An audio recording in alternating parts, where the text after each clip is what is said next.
নবী সাল্লাল্লাহু আলাইহি সাল্লাম বলেছেন, বেলাল, আমি জান্নাতে আমি দেখেছি যে আমার আগে আগে তুমি হাঁটছো, এরকম মনে হচ্ছিল, এবং তোমার পায়ের জুতার আওয়াজ আমি শুনতে পেলাম।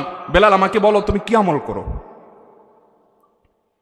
বেলাল রাদিয়াল্লাহু আনহু বললেন, হে আল্লাহর রাসূল, আমার তো এরকম বিশেষ কোনো আমল নাই, আপনি যা বাতান সেগুলাই তো। আমি খুব গুরুত্বের সাথে, বিশেষ গুরুত্বের সাথে স্পেশাল কোনো আমল করি সেরকম আহামরি এরকম কোনো বিশেষ আমল তো নাই। তবে একটা আমল আমার আছে, সেটা হলো, হে আল্লাহর রাসূল, দিন এবং রাত যখনই আমি অজু করি, অজু করার পর আমি 2 রাকাত নামাজ পড়ি, তাহিয়াতুল ওযু পড়ি। এটা আমি কখনো ছাড়ি না। নবী করিম সাল্লাল্লাহু আলাইহি ওয়াসাল্লামের আর বুঝতে বাকি ছিল না তার এই বিশেষ স্পেশাল আমল, যেটা হয়তো আমরা অনেকেই আজকাল করি না।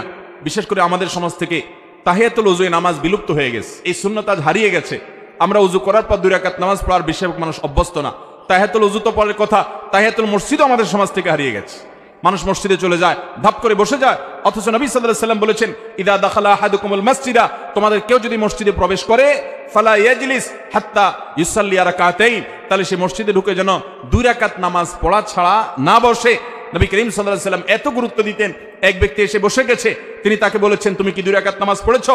লোকটি বলেছে, না পড়ি নাই। নবীজি বলেছেন, কুম, দাঁড়াও, তুমি 2 রাকাত নামাজ পড়ো, তারপরে বসো। আল্লাহর ঘরের সম্মানার্থে গিয়ে বসতে হলে তুমি 2 রাকাত নামাজ পড়বে, তারপরে গিয়ে বসবে। এই তাহিয়াতুল মসজিদ আমাদের সমাজ থেকে হারিয়ে গেছে। আর তাহিয়াতুল ওযু, এটা তো আমরা অনেকে জানিও না, যে যতবার আপনি ওযু করবেন, ওযু করার পর কোনো কথাবার্তা অন্যান্য কাজকাম করার আগে, ওযু করার পর দ্রুততার সাথে আপনি কিবলামুখী হয়ে 2 রাকাত নামাজ পড়ে ফেলবেন। এটা ওযুর সম্মানে, এটাকে তাহিয়াতুল ওযু বলা হয়। বেলাল রাদিয়াল্লাহু আনহুর এই আমলটির কারণে নবী সাল্লাল্লাহু আলাইহি ওয়াসাল্লাম তার পায়ের আওয়াজ জান্নাতে শুনতে পেয়েছেন। এই আমলটা আমরা শুরু করব তো ইনশাআল্লাহ। আল্লাহ আমাদেরকে আমল করার তৌফিক দান করুন। নবী করিম সাল্লাল্লাহু আলাইহি ওয়াসাল্লাম জান্নাতে এরকম আর অনেকগুলো দৃশ্য দেখতে পেয়েছেন। আমরা এরপরে জানবো যে নবী করিম সাল্লাল্লাহু আলাইহি ওয়াসাল্লাম মেরাজ শেষ করে, মেরাজের প্রাককালে, মেরাজের মধ্যে নবী সাল্লাল্লাহু আলাইহি ওয়াসাল্লামের জীবনের সবচেয়ে বড়, মেরাজের পুরো সফরের মধ্যে সবচেয়ে বড় ঘটনা কোনটা ঘটেছে? সবচেয়ে বড় ঘটনা ঘটেছে আল্লাহর পক্ষ থেকে সালাত বা নামাজের যে বিধান দিয়েছেন মেরাজে, এটা ছিল তার মেরাজের সবচাইতে ফোকাস পয়েন্ট, সবচাইতে গুরুত্বপূর্ণ ঘটনাবলীর অংশ। আল্লাহ রাব্বুল আলামিন নবী করিম সাল্লাল্লাহু আলাইহি ওয়াসাল্লাম যখন আল্লাহর কাছে গেলেন, আল্লাহর প্রশংসা ইত্যাদি নিবেদন করলেন, আল্লাহর কুদরত অবলোকন করলেন, আল্লাহর শুকরিয়া আদায় করলেন, তিনি যখন ফিরে আসছেন আল্লাহর অনুমতি নিয়ে, তখন আল্লাহ রাব্বুল আলামিন নবী করিম সাল্লাল্লাহু আলাইহি ওয়াসাল্লামকে 50 ওয়াক্ত নামাজ দিলেন, যে যাও তোমার উম্মতের জন্য 50 ওয়াক্ত নামাজ দেওয়া হলো। প্রতিদিন রাত দিন 24 ঘন্টার ভিতরে 50 বার তারা নামাজ পড়বে, এটা ফরজ করে দেওয়া হলো, তুমি এটা নিয়ে যাও। নবী আলাইহিস সালাম এটা নিয়ে আসছিলেন। প্রতিমধ্যে তার সাথে ষষ্ঠ আকাশে মুসা আলাইহিস, পঞ্চম আকাশে মুসা আলাইহিস সালামের সাথে সাক্ষাৎ। মুসা আলাইহিস সালাম বললেন যে আমি বনী ইসরাইলের নবী হিসাবে, তাদের দায়িত্বশীল হিসাবে আমার অভিজ্ঞতার আলোকে বলছি, তোমার উম্মত দিন এবং রাত 24 ঘন্টার মধ্যে অন্যান্য কাজকাম সব করে এর ফাঁকে আবার 50 বার নামাজ, এটা তারা পড়তে পারবে না, এটা তাদের জন্য কষ্টকর হয়ে যাবে। অতএব তুমি আল্লাহর কাছে গিয়ে এই নামাজ একটু কমায় আনো। নবী সাল্লাল্লাহু আলাইহি ওয়াসাল্লাম আল্লাহর কাছে গেলেন, যা বলেন, আল্লাহ আমার উম্মতের জন্য এটা অনেক কষ্ট হয়ে যাবে, আপনি একটু কমায় দেন। আল্লাহ তাআলা তাকে 5 ওয়াক্ত কমায় 45 ওয়াক্ত দিলেন। এরপরে আবার আসলেন মুসা আলাইহিস সালামের সাথে সাক্ষাৎ, তিনি আবারও বললেন একই কথা, আবারও নবীজি ফিরে গেলেন, আল্লাহ তাআলা আরো 5 ওয়াক্ত কমায় দিলেন।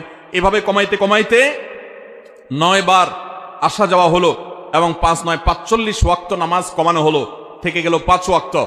এরপরে নবী সাল্লাল্লাহু আলাইহি ওয়াসাল্লাম মুসা আলাইহিস সালামের কাছে এসে বলল যে আমি আর আল্লাহর কাছে কমানোর জন্য যেতে পারবো না, আমি বিব্রত বোধ করছি, ইতস্তত বোধ করছি যে একটা বিষয় কতবার কমাবো।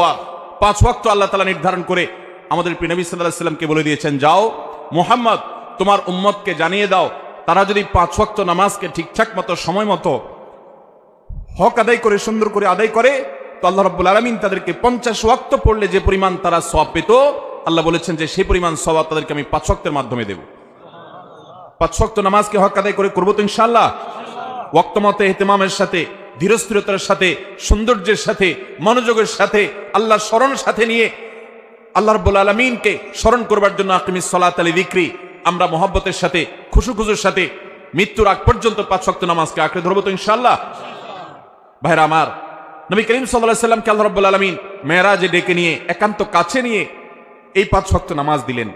এই নামাজ যার যত বেশি সুন্দর হবে, সে আল্লাহর তত বড় ওলি, সে আল্লাহর তত বড় নেককার। যার নামাজ যত তাড়াহুড়ো হবে, যার নামাজে যত অবহেলা হবে, যার নামাজে যত মনোযোগ কম থাকবে, যার নামাজ সালাত যত অসুন্দর হবে, এই ব্যক্তির সাথে আল্লাহর সম্পর্ক তত দুর্বল প্রমাণ হবে। অতএব ভাইরা আমার, মুরব্বীরা আমার, আল্লাহর ওয়াস্তে চ্যালেঞ্জ হিসেবে নিতে হবে, আমরা জীবনে আমাদের জীবন যাবে, আমার প্রাণ যাবে, আমার নামাজ কখনো ছুটতে পারে। অতএব নামাজের ওয়াক্ত হবে, ইমানদার কখনো নামাজে গাফলতি করবে। নবী করিম সাল্লাল্লাহু আলাইহি সাল্লামকে আল্লাহ রাব্বুল আলামিন এই বিধানটি দেওয়ার জন্য তাকে নিয়ে গেলেন মেরাজে। অথচ এত কাছে নিয়ে আল্লাহ রাব্বুল আলামিন অন্য কোনো বিধান দেন নাই। রোজার বিধান আল্লাহ তাআলা জিবরিলকে দিয়ে পাঠিয়ে দিয়েছেন, যাকাতের বিধান জিবরিলকে দিয়ে পাঠিয়ে দিয়েছেন, হজের বিধান আল্লাহ রাব্বুল আলামিন জিবরিলকে দিয়ে পাঠিয়ে দিয়েছেন। ইসলামের অন্য সমস্ত বিধিবিধান, ফরজ নির্দেশগুলো কোরআনের আয়াত নাজিল করেছেন, জিবরিলকে দিয়ে পাঠিয়েছেন। 5 ওয়াক্ত নামাজ এত গুরুত্বপূর্ণ, এত গুরুত্বপূর্ণ যে আল্লাহ তাআলা তার নবীকে ডেকে নিয়ে গেছেন নিজের কাছে, একান্তে ডেকে নিয়ে নিজে সরাসরি এই নামাজের নির্দেশ দান করলেন।